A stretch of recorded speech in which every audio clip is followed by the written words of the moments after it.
രാമായണം പരിഭാഷപ്പെടുത്തിയ വള്ളത്തോളിനെ നമ്മൾ കേരള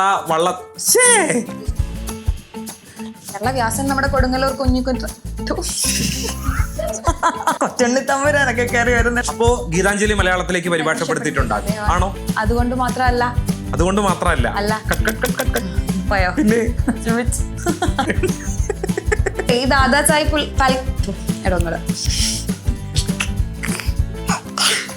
പച്ചയാം വിരിപ്പിട്ട സഹ്യനിൽ തലവച്ചും സ്വച്ഛാബ്ദി മണൽത്തിട്ടാം പാദോപദാനം പൂണ്ടും പള്ളി കൊണ്ടിടുന്ന നിൻ പാർശ്വയുഗ്മത്തെ കാത്തുകൊള്ളുന്നു കുമാരിയും ഗോകർണേശനും അമ്മേ.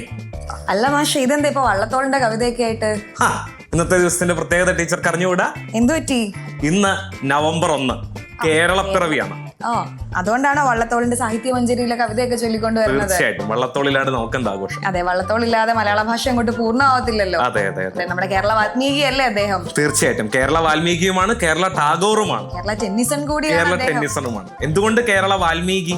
നമ്മുടെ വാൽമീകി രാമായണത്തെ മലയാളത്തിലേക്ക് പരിഭാഷപ്പെടുത്തിയത് തന്നെ അദ്ദേഹമാണ്. തീർച്ചയായിട്ടും ഒരുപാട് പരിഭാഷകൾ ഉണ്ടെങ്കിലും ആദ്യത്തെ പരിഭാഷ വള്ളത്തോളിന്റേതാണ്. അതുകൊണ്ടാണ് അദ്ദേഹത്തെ കേരള വാൽമീകി എന്ന് പറയുന്നത്. തീർച്ചയായിട്ടും രാമായണം പരിഭാഷപ്പെടുത്തിയ വള്ളത്തോളിനെ നമ്മൾ കേരള വാൽമീകി എന്ന് വിളിക്കുന്നു. അപ്പൊ സ്വാഭാവികമായിട്ടും കുട്ടികൾക്ക് ഉണ്ടാകാവുന്ന സംശയമാണ് കേരള വ്യാസൻ ആരാണെന്നുള്ളത്. കേരള വ്യാസൻ നമ്മുടെ കൊടുങ്ങല്ലൂർ കുഞ്ഞിക്കുട്ടൻ തമ്പുരാനാണല്ലോ. വ്യാസ മഹാഭാരതത്തെ വളരെ സംക്ഷിപ്തമായിട്ട് അദ്ദേഹം മലയാളത്തിലേക്ക് പരിഭാഷപ്പെടുത്തിയില്ലേ? അതെ, കൃത്യമായി പറഞ്ഞാൽ 874 ദിവസം കൊണ്ട് 1,20,000-ൽ പരം വരുന്ന ശ്ലോകങ്ങളെ പദാനുപദം മലയാളത്തിലേക്ക് പരിഭാഷപ്പെടുത്തിയതിന്റെ പേരിലാണ്. അപ്പൊ നമ്മൾ വേറൊരു കാര്യം ഓർക്കും. ഇപ്പോ സ്വാഭാവികം ടീച്ചർ ഓർത്തിട്ടുണ്ടാകും. തീർച്ചയായിട്ടും നമുക്ക് ഭാഷ എഴുത്തച്ഛൻ എടുത്ത ഭാഷ ക്രമകണക്കേ ശരണം അല്ലേ? അത് കൊടുങ്ങല്ലൂർ കുഞ്ഞിക്കുട്ടൻ തമ്പുരാനാണല്ലോ അങ്ങനെ പറഞ്ഞത്. തീർച്ചയായും സാർ, അങ്ങനെയാണെങ്കിൽ നമ്മുടെ ഓഡിയൻസിനൊക്കെ എഴുത്തച്ഛനെ പറ്റിയിട്ടല്ലേ, ഇന്ന് കേരള പിറവിയാണെങ്കിൽ നമ്മൾ എഴുത്തച്ഛനെ പറ്റി പറയാതെ മലയാള ഭാഷ ഒന്ന് പൂർണ്ണമാവില്ല. അപ്പം എഴുത്തച്ഛനെ മലയാള ഭാഷയുടെ പിതാവ് എന്ന് വിശേഷിപ്പിക്കുന്നുണ്ട്. അപ്പോ എഴുത്തച്ഛന് മുമ്പ് മലയാളം ഇല്ലായിരുന്നോ? പലരും ചോദിക്കാറുള്ള ഒരു സംശയം. കാലഘട്ടം 16-ാം നൂറ്റാണ്ടാണ്. അപ്പൊ എഴുത്തച്ഛന് മുൻപ് മലയാളം ഉണ്ടായിരുന്നില്ലേ എന്നൊരു സംശയമുണ്ട്. എന്തുകൊണ്ടാണ് നമ്മൾ അങ്ങനെ വിളിക്കുന്നത്? അതെ, എഴുത്തച്ഛന് മുമ്പും മലയാളം ഉണ്ടായിരുന്നു. രാമചരിതം മുതലുള്ള കാലം മലയാളത്തിന്റെ പ്രാരംഭകാലമായിട്ട് പരിഗണിക്കുന്നത് രാമചരിതത്തിന്റെ കാലം മുതൽ ഇങ്ങോട്ടാണ്. പക്ഷെ ഇന്ന് നമ്മൾ ഉപയോഗിക്കുന്ന അത്രയും ആധികാരികവും ശാസ്ത്രീയവും വ്യക്തവുമായ ഒരു മലയാളം എഴുത്തച്ഛന് മുമ്പ് ഇല്ലായിരുന്നു. അതായത് ഒരു പിതാവിൽ നിന്ന് പുത്രനോ പുത്രിക്കോ എന്താണോ കിട്ടുന്നത് അത് മലയാള ഭാഷയ്ക്ക് ലഭിച്ചത് എഴുത്തച്ഛനിൽ നിന്നായതുകൊണ്ടാണ് അദ്ദേഹത്തെ നമ്മൾ അതെപ്പോഴും പറയേണ്ട ഒരു കാര്യമാണ്. വെറുതെ ഭാഷാ പിതാവല്ല, ആധുനിക മലയാള ഭാഷയുടെ പിതാവാണ് എഴുത്തച്ഛൻ എന്ന് പറയുന്നത്. അങ്ങനെ പറയുമ്പോഴേ അത് പൂർണ്ണമാകുന്നുള്ളൂ. എഴുത്തച്ഛന്റെ ജന്മദേശം നമുക്കറിയാം, തിരൂര് തുഞ്ചൻ പറമ്പിൽ അല്ലെ, തൃക്കണ്ടിയൂര് തുഞ്ചൻ പറമ്പാണെന്ന് നമുക്കറിയാം. അവിടെ മലയാള ഭാഷയുമായി ബന്ധമുള്ള മറ്റൊരു സ്ഥാപനം കൂടി ഉണ്ടല്ലോ. തീർച്ചയായിട്ടും പരീക്ഷയ്ക്ക് ആവർത്തിച്ച് ചോദിക്കുന്ന ചോദ്യമാണ്. 2012-ൽ സ്ഥാപിതമായ മലയാള സർവകലാശാല സ്ഥിതി ചെയ്യുന്നത് തിരൂര് തുഞ്ചൻ പറമ്പിലാണ്. എഴുത്തച്ഛനോടുള്ള പേരിൽ തന്നെയാണ്. തീർച്ചയായും തുഞ്ചത്ത് എഴുത്തച്ഛൻ മലയാള സർവകലാശാല. അതും ഒരു കേരള പിറവി ദിനത്തിലായിരുന്നു അല്ലെ? അതെ അതെ അതെ, നവംബർ 1-നായിരുന്നു അത് കേരളത്തിനായി സമർപ്പിച്ചത്. ഇപ്പൊ മലയാള ഭാഷയ്ക്ക് ഇങ്ങനെ നോക്കുകയാണെങ്കിൽ ഒരുപാട് ശ്രേഷ്ഠതകൾ നമുക്ക് പറയാനുണ്ട്. 2012-ല് മലയാള സർവകലാശാല വന്നെങ്കിൽ തൊട്ട് പിറ്റേ വർഷം മലയാളത്തിന് അഭിമാനിക്കാൻ മറ്റൊരു നേട്ടം ഉണ്ടായിട്ടുണ്ട്. തീർച്ചയായിട്ടും ശ്രേഷ്ഠ ഭാഷ ക്ലാസിക്കൽ ഭാഷയായിട്ട് മലയാളത്തെ തിരഞ്ഞെടുത്തത് ഇതിന്റെ തൊട്ടടുത്ത വർഷം, അതായത് 2013-ലാണ്. അതും നമുക്ക് അഭിമാനിക്കാവുന്ന ഒരു കാര്യമാണ്. പിന്നെ പറയാവുന്നത്, നമുക്ക് കേരള പിറവിയായിട്ട് നമുക്ക് പറയാവുന്നത്, നമ്മുടെ പരീക്ഷയ്ക്ക് ചോദിക്കുന്ന ഒരുപാട് അപരനാമങ്ങളുണ്ട്. കേരളത്തിൽ ആരംഭിക്കുന്ന ഒരുപാട് അപരനാമങ്ങൾ. ഇപ്പൊ 2 പേരുടെ കാര്യം നമ്മൾ പറഞ്ഞു. കേരള വ്യാസന്റെ കാര്യവും നമ്മൾ പറഞ്ഞു, കേരള വാൽമീകിയുടെ കാര്യവും പറഞ്ഞു. കേരള പാണിനി AR രാജരാജവർമ്മ അല്ലെ, നമുക്ക് പാണിനീയം എന്ന് പറയുന്ന വ്യാകരണ ഗ്രന്ഥത്തെ മലയാളത്തിലേക്ക് കൊണ്ടുവന്നതും അതേ മാതൃകയിൽ നമുക്ക് കേരള പാണിനിയെ എഴുതിയത് കൊണ്ടുമാണ് ARനെ നമ്മൾ കേരള പാണിനി എന്ന് വിളിക്കുന്നത്. നമുക്ക് ഈ പരീക്ഷകളിലൊക്കെ ആവർത്തിച്ച് വന്നിട്ടുള്ള ഒരു സംഭവമാണ് ആവർത്തിച്ച് ചോദിക്കുന്ന ഒരു ചോദ്യം കേരള പാണിനി. എനിക്ക് തോന്നുന്നു നമ്മുടെ സ്റ്റുഡൻസിനൊക്കെ അറിയാം കേരള പാണിനി. ഏത് ഉറക്കത്തിൽ ചോദിച്ചാലും എല്ലാവരും പറയും. അപ്പൊ അങ്ങനെയാണെങ്കിൽ പക്ഷേ നമുക്കിപ്പം കേരള പാണിനി, കേരള വാൽമീകി, കേരള വ്യാസൻ ഇതൊക്കെ നമ്മൾ പറഞ്ഞു. അങ്ങനെയാണെങ്കിൽ നമുക്ക് കുറച്ചുകൂടി നവോത്ഥാന എഴുത്തുകാരെ കുറിച്ച് കൂടി പരിഗണിക്കേണ്ടി വരും. കേരള ജോൺ ഗന്ധർ എന്ന് നമ്മൾ വിളിക്കുന്നത്, കേരളത്തിന്റെ ജോൺ ഗന്ധർ എന്നും അതുപോലെ കോഴിക്കോടിന്റെ കഥാകാരൻ എന്നും അറിയപ്പെടുന്നത് സഞ്ചാര സാഹിത്യത്തിന്റെ തലതൊട്ടപ്പനായ SK പൊറ്റേക്കാട്ടാണ്.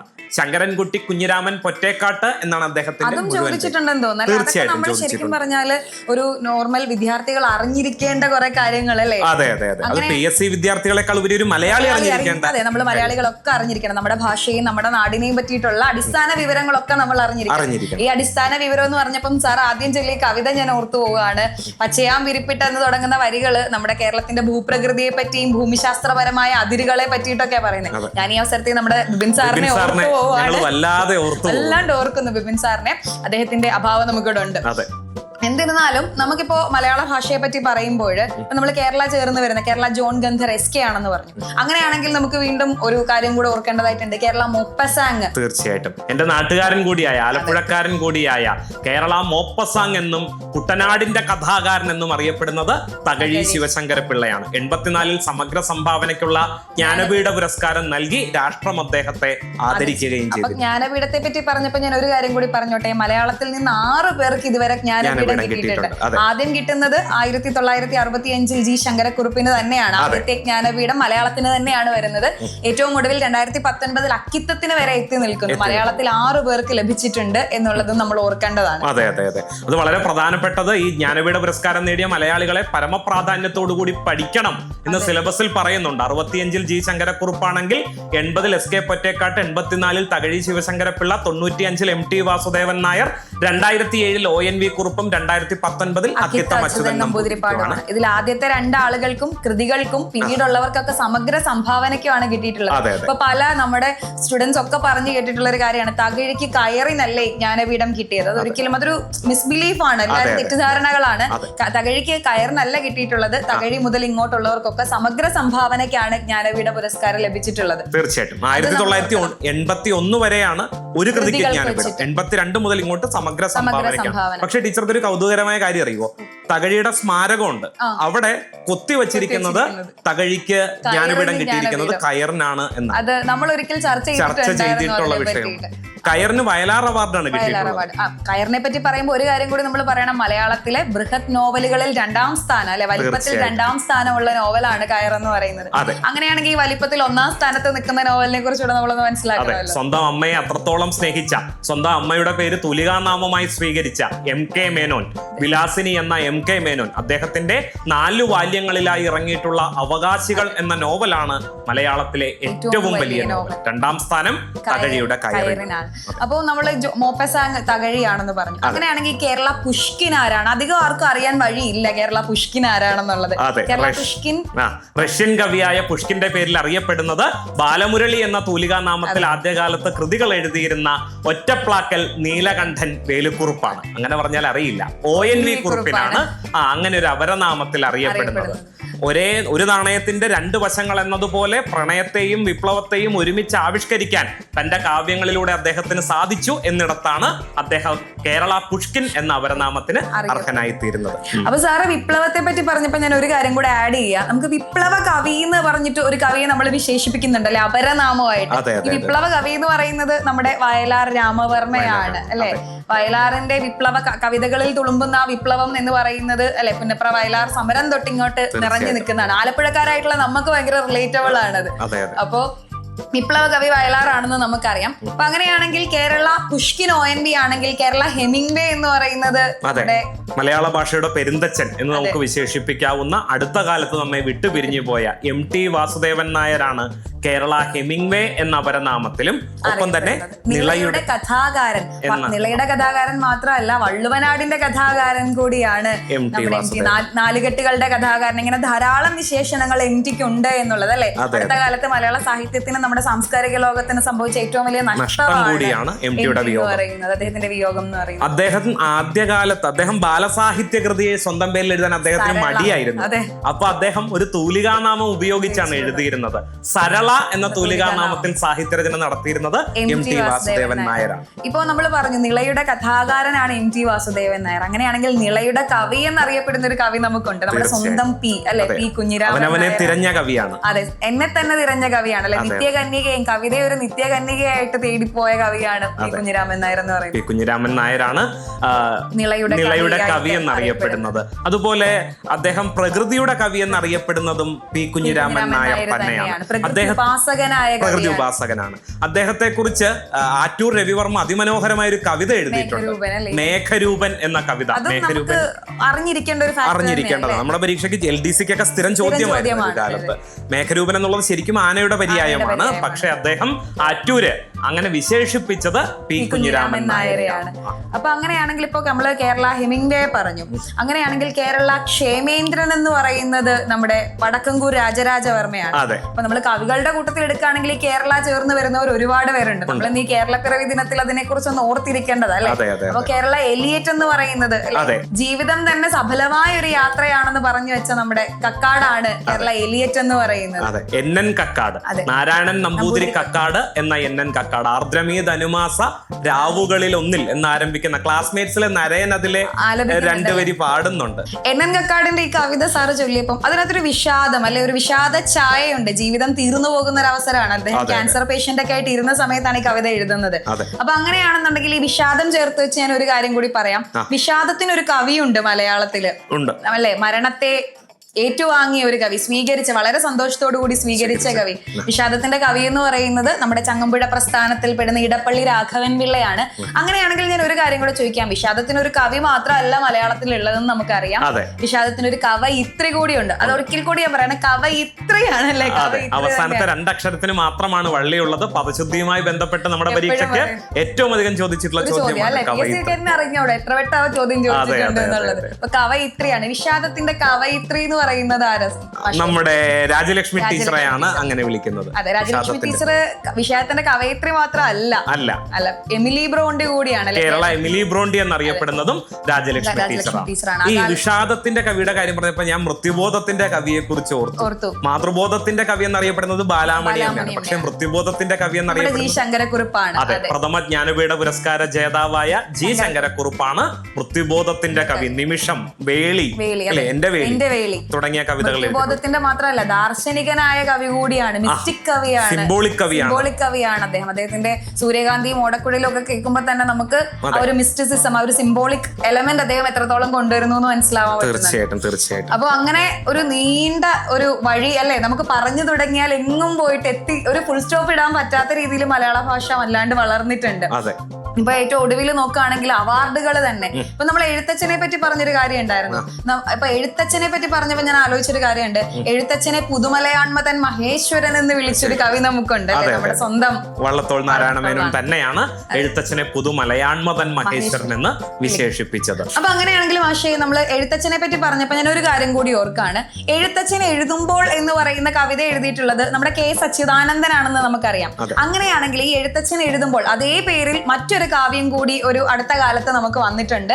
നമ്മുടെ പിങ്കളകേശിനി കേന്ദ്ര സാഹിത്യ അക്കാദമി അവാർഡൊക്കെ നേടിയ K. ജയകുമാറിന്റെ ഒരു കവിത അല്ലെ കണ്ടിരുന്നു. മലയാള സർവകലാശാലയെ കുറിച്ച് പറഞ്ഞപ്പോ ആദ്യത്തെ വൈസ് ചാൻസലർ ആണ്. മലയാള സർവകലാശാലയുടെ ആദ്യത്തെ വൈസ് ചാൻസലർ കൂടിയാണ് K. ജയകുമാർ. അദ്ദേഹം സിനിമാ ഗാന രചയിതാവാണ്, കവിയാണ്, അങ്ങനെ പല മേഖലകളിൽ പ്രസിദ്ധനാണ്. സമീപകാലത്ത് കേന്ദ്ര സാഹിത്യ അക്കാദമി അവാർഡ് ജേതാവുമാണ് അദ്ദേഹം. തീർച്ചയായിട്ടും. പക്ഷെ എന്ന സിനിമയിലെ സൂര്യാംശു ഓരോ വയൽപ്പൂവിലും അതിമനോഹരമായ ഗാനം, മൂവന്തി താഴ്വരയിൽ വെന്തുരുകും എന്ന് തുടങ്ങുന്ന ഗാനം, ഇങ്ങനെ മനോഹരമായ അനവധി ഗാനങ്ങൾ അദ്ദേഹം മലയാളത്തിൽ സംഭാവന ചെയ്തിട്ടുണ്ട്. അപ്പം അദ്ദേഹവും എഴുത്തച്ഛൻ എഴുതുമ്പോൾ എന്ന് പറയുന്ന ഒരു പുസ്തകം, ഒരു കാവ്യം തന്നെ എഴുതിയിട്ടുണ്ട്. തീർച്ചയായിട്ടും. ഏറ്റവും നമുക്ക് ഇൻട്രസ്റ്റിംഗ് ആയിട്ടുള്ള ഒരു കാര്യം എന്താണെന്ന് വെച്ചാൽ ആ കൃതിക്ക് K. ജയകുമാറിന്റെ ഈ കൃതിക്ക് അവതാരിക എഴുതിയിട്ടുള്ളത് നമ്മുടെ സച്ചിദാനന്ദ മാഷ് തന്നെയാണ്. അതും വളരെ ഇൻട്രസ്റ്റിംഗ് ആയിട്ടല്ലേ. സാഹിത്യത്തിൽ ഇത്രയും നമുക്ക് രസകരമായിട്ടുള്ള കൗതുകം ഉണർത്തുന്ന ഒരുപാട് കാര്യങ്ങൾ. വേണമെങ്കിൽ നമ്മുടെ പരീക്ഷയ്ക്ക് ചോദിക്കാം, എഴുത്തച്ഛൻ എഴുതുമ്പോൾ എന്ന പേരിൽ കവിത എഴുതിയ രണ്ടുപേരടങ്ങിയ ശരിയായ ഗണം ഏത് എന്നൊക്കെ വേണമെങ്കിൽ പരീക്ഷയ്ക്ക് ചോദ്യം വരുന്ന വഴികൾക്കൊന്നും അന്തമില്ലല്ലോ. അപ്പൊ അങ്ങനെയാണെങ്കിൽ നമുക്ക് ഇങ്ങനെ പറഞ്ഞു വെക്കാം, ഒരുപാട് നാളുകളുടെ അല്ലെ ഒരു വഴിത്താര തന്നെ നമ്മുടെ മലയാള സാഹിത്യത്തിനുണ്ട്. ഏറ്റവും ഒടുവിൽ ഇപ്പൊ മലയാളം എന്ന് പറയുന്നത് അല്ലെങ്കിൽ കേരളം എന്ന് പറയുന്ന നമ്മുടെ നാട് ഒരിക്കലും ഈ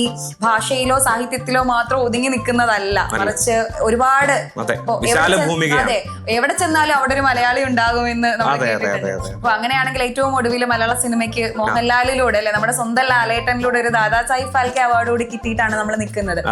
അഭിമാനത്തിന് ഇനി മറ്റൊന്നും വേണ്ട എന്ന് പറയുന്ന സ്വർണത്തിന് സുഗന്ധം കൈവന്നതുപോലെ. അതെ അതെ. പക്ഷേ ഈ ദാദാസാഹിബ് ഫാൽക്കെ പുരസ്കാരം എന്ന് പറയുന്നത് ഇന്ത്യൻ സിനിമയിൽ നമ്മൾ നൽകിയ സമഗ്ര സംഭാവനകളെ മുൻനിർത്തി നമ്മുടെ സെൻട്രൽ ഗവൺമെന്റ് കൊടുക്കുന്ന ഒരു പുരസ്കാരമല്ലേ?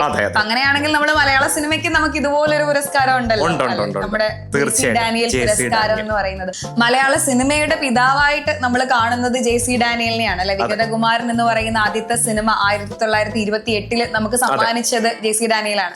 അദ്ദേഹത്തിന്റെ പേരിൽ തന്നെയാണ് മലയാളത്തിലെ സമഗ്ര സംഭാവനയ്ക്കുള്ള സിനിമാ പുരസ്കാരം നമ്മൾ കൊടുക്കുന്നത്, JC ഡാനിയൽ പുരസ്കാരം കൊടുക്കുന്നത്. അപ്പൊ അതിനെയും നമ്മൾ ഓർത്ത് വെക്കേണ്ട ഒരു കാര്യമാണ്. അപ്പൊ എന്റെ ഒരു സംശയം എന്ന് പറഞ്ഞാൽ നമ്മള് മലയാള ഭാഷയെയും സാഹിത്യത്തെയൊക്കെ പറ്റിയിട്ട് നമ്മുടെ നാടിനെ പറ്റിയൊക്കെ ഓർത്ത് വെക്കാനും നമുക്ക് അഭിമാനം കൊള്ളാനും ഇഷ്ടം പോലെ കാര്യങ്ങളുണ്ട് അല്ലെ, ആവശ്യം പോലെ കാര്യങ്ങളുണ്ട്. പക്ഷെ ഈ കേരളപ്പിറവി ദിനത്തിൽ മാത്രം ഓർത്താൽ മതിയോ നമ്മൾ നമ്മുടെ മലയാള ഭാഷയെ? പോരാ അല്ലെ. വള്ളത്തോൾ പാടി വെക്കുന്നുണ്ട്. എന്താണ് പാടി വെക്കുന്നത്?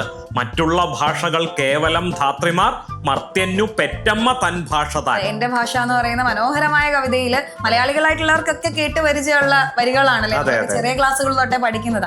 ഈ അമ്മയെ പറ്റി പറഞ്ഞപ്പോ ഞാൻ ഒരു കാര്യം കൂടെ പറയാം. നമ്മുടെയൊക്കെ തുടക്കം അമ്മയിൽ നിന്നാണ് അല്ലെ, നമ്മുടെ ഒരു ജനനം. അതുപോലെ തന്നെ ഭാഷയ്ക്കും ഒരു തുടക്കമുണ്ടല്ലോ, എല്ലാത്തിലും ഒരു തുടക്കമുണ്ടല്ലോ. ഇപ്പൊ നമ്മൾ ആദ്യത്തെ സിനിമയും ആദ്യത്തെ സാഹിത്യകൃതി രാമചരിതമാണെന്നൊക്കെ സാറ് പറഞ്ഞില്ലേ. അപ്പൊ ഈ തുടക്കം പറഞ്ഞപ്പോ ഞാൻ ആലോചിക്കുകയാണ്, നമ്മുടെ മലയാള ഭാഷ ആദ്യമായിട്ട് മുദ്രണം ചെയ്ത അച്ചടിച്ചു വന്നൊരു പുസ്തകമുണ്ട് അല്ലെ, ഡച്ച് ഗവർണർ ആയിരുന്ന വാൻ റീഡിന്റെ നേതൃത്വത്തിൽ പുറത്തിറങ്ങിയ ഒരു പുസ്തകമുണ്ട്. അത് ഏത് പുസ്തകമാണെന്ന്? ഫോർത്തൂസ് മലബാറിക്കസ് കേരള ആരാമം എന്നർത്ഥം വരുന്ന ഫോർത്തൂസ് മലബാറിക്കസ് എന്ന ഗ്രന്ഥത്തിന്റെ രചയിതാവ് എന്ന് പറയാൻ പറ്റില്ല, മേൽനോട്ടം വഹിക്കുകയാണ് ചെയ്തത് അതിന്റെ നിർമ്മാണത്തിൽ. അത് വാൻ റീഡ് ആയിരുന്നു. അവിടെ നമുക്ക് രണ്ടുപേർക്കും പേഴ്സണലായിട്ട് അഭിമാനിക്കാവുന്ന ഒരു വകയുണ്ട്. ഈ പുസ്തകത്തിൽ മലയാളം ആദ്യമായി അച്ചടിക്കപ്പെട്ടു എന്ന് പറഞ്ഞല്ലോ, ഇതിന് നേതൃത്വം വഹിച്ചത് ഇട്ടി അച്യുതനാണ്. അദ്ദേഹത്തോടൊപ്പം തന്നെ അപ്പുഭട്ടും രംഗഭട്ടും വിനായക ഭട്ടും 3 പേരും ഉണ്ടായിരുന്നു എന്നുള്ളത്. പിന്നെ അഭിമാനിക്കാൻ വീണ്ടും വകയുണ്ട്. ഒരു ഡച്ചുകാരൻ ഉണ്ടാക്കിയ പുസ്തകം, ആംസ്റ്റർഡാമിൽ അച്ചടിച്ച പുസ്തകം. ഇതൊക്കെയാണെങ്കിലും അതിൽ 1ാമത്തെ അധ്യായം നമ്മുടെ തെങ്ങിനെ കുറിച്ചാണ്, കൽപ്പകവൃക്ഷമായ തെങ്ങിനെ കുറിച്ചാണ് ആദ്യത്തെ അധ്യായം. അങ്ങനെയാണെങ്കിൽ ഒരു കാര്യം കൂടി നമ്മൾ ഓർത്തു വെക്കണം. മലയാളത്തിൽ ആദ്യമായിട്ട് പൂർണ്ണമായിട്ട് മലയാളത്തിൽ പുറത്തു വന്ന ഒരു പുസ്തകമുണ്ട്, ക്ലെമന്റ് പിയാനിയൂസ് പാതിരിയുടെ സംക്ഷേപ വേദാർത്ഥം. സംക്ഷേപ വേദാർത്ഥത്തിന് മാഷെ മറ്റൊരു പേരും കൂടിയുണ്ട്, കുംഭേന്തി എന്നൊരു പേര് കൂടി പറഞ്ഞു കാണുന്നുണ്ട്. ടീച്ചർ ഇത് പറഞ്ഞപ്പോഴാണ് ഞാൻ ആദ്യമായിട്ട് അങ്ങനെ ഒരു പേരുണ്ട് എന്ന കാര്യം അറിയുന്നത്. സംക്ഷേപ വേദാർത്ഥത്തിന് കുംഭേന്തി എന്ന് പറയുന്ന ഒരു പേരും കൂടി നമ്മൾ പറഞ്ഞു വെക്കുന്നുണ്ട്. അപ്പൊ ഇങ്ങനെ ഒരുപാട് കാര്യങ്ങള് നമുക്ക് പറയാനായിട്ടും അഭിമാനം കൊള്ളാനായിട്ടും നമുക്ക് മലയാള ഭാഷ സമ്മാനിച്ചു വെച്ചിട്ടുണ്ട്. അപ്പൊ നമ്മൾ ഓരോരുത്തരും, ഇപ്പൊ നമ്മൾ മലയാള അധ്യാപകരായതുകൊണ്ട് നമ്മൾ ഇതിനെക്കുറിച്ച് പറഞ്ഞൂറ്റം കൊള്ളുന്നുണ്ട്. അതുപോലെ നമ്മളെ കണ്ടുകൊണ്ടിരിക്കുന്നവരും കേട്ടുകൊണ്ടിരിക്കുന്നവരും ഓരോരുത്തരും അല്ലെ, ഇന്നത്തെ കേരളപ്പിറവി ദിനത്തില് 1956 നവംബർ 1 കേരളം നിലവിൽ വന്നു എന്ന് നമ്മൾ പറയുമ്പോ നമുക്ക് സ്വന്തമായിട്ടൊരു നാട് പറയാനൊരു ഐഡന്റിറ്റി, അതുവരെ കേരളം തിരുവിതാംകൂറും കൊച്ചിയും മലബാറും ഒക്കെ ആയിട്ട് വേർതിരിഞ്ഞിരുന്നത്. അതെ, നാട്ടുഭരണത്തിന്റെ കീഴിൽ കിടന്നിരുന്ന ഈ സ്ഥലത്തെ നമുക്കൊരു സംസ്ഥാനം, നമുക്ക് ഒന്നിച്ചു പറയാൻ ഒരു നാട് എന്ന് പറഞ്ഞ് കിട്ടിയപ്പോ അതിന് ഇത്രയും സമ്പന്നത നമ്മൾ അനുഭവിക്കുമ്പോ ആ ശ്രേഷ്ഠത നമ്മളെ എന്ത് ചെയ്യണം, ഉയർത്തിപ്പിടിക്കുക തന്നെ വേണം അല്ലെ.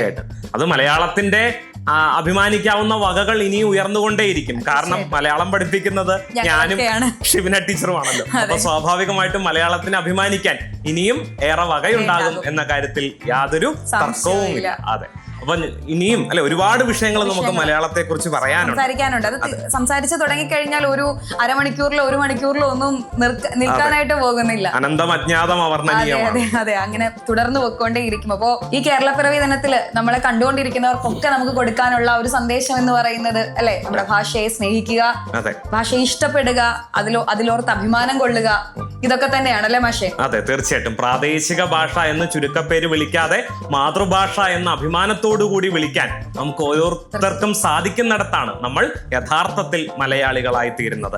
പെറ്റമ്മയും പിറന്ന നാടും സ്വർഗത്തേക്കാൾ മനോഹരം എന്ന് പറഞ്ഞു വെച്ച വള്ളത്തോളിനെ ഒരിക്കൽ കൂടി സ്മരിച്ചുകൊണ്ട് നമുക്ക് ഈ ഒരു സെഷൻ അവസാനിപ്പിക്കാം എന്നെനിക്ക് തോന്നുന്നു.